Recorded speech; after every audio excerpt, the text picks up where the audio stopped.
هلا وشلونكم؟ ان شاء الله بخير وصحة وسلامة. اليوم من يوم 24 بالشهر دخلت الحشرات الألمانية، يعني كل المنتجات الغذائية الألمانية بيها حشرات وبيها قمل، يعني الطحين بيه قمل عادي طحنيه، يعني بسوي مسحوق هيجي وخاليه ويا الطحين قمل ولا صراصر بالنساتل، يعني صار شي مقرف. يعني بعد واحد ما ياكل بس ياكل بوتيتا، واللحم منعوه والدجاج هم منعوه من دخول ألمانيا. يعني يقول لكم انتم مجبورين تاكلون هاي الحشرات، يعني بيها بروتين طبيعي، تاكلون بروتين، هاي بروتين. وهذا الخبر يعني المو حلو اللي هسه بألمانيا والاتحاد الأوروبي كله، ويمكن يوصل للعراق هماتين. فأي واحد يشوف يعني مواد غذائية يقرأ المحتويات مالتها ويشوف يعني مرسوم عليها حشرات وبلا، يعني معكرونية والسباكيتي والنساتل والبيبسي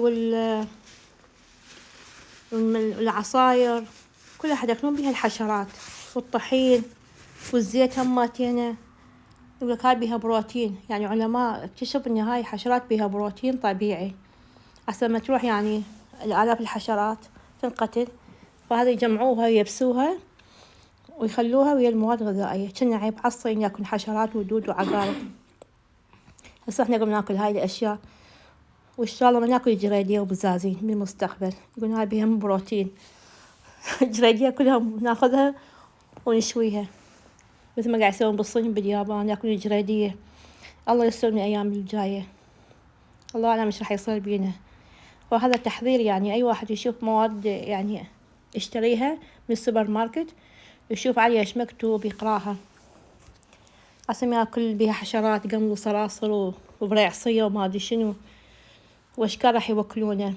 هذا علم جديد ما شاء الله عليه.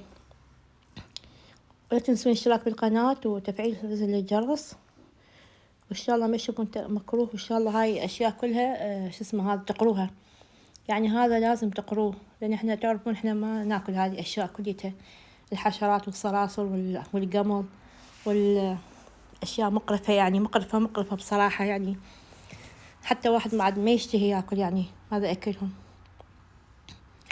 وهذا الخبر عمموه يعني، وقولوا لأصدقائكم قرايبكم أي واحد يشتري مواد غذائية يعني مجففة أو فشي يقرأ محتوياتها، حتى البيتزا والأشياء والحلويات، وما نعرف إن شاء الله ما يدخلوها بالأطعمة العربية والمحلات العربية وبالشاورما وبالقص وبالدجاج وبالهاي يبيعوها العرب. يعني والله احنا حتى خايفين هسه من كل شي، يعني ما نعرف ايش ناكل يعني بصراحة.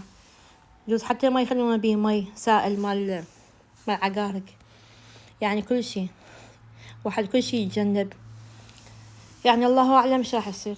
تحياتي لكم، مع السلامة.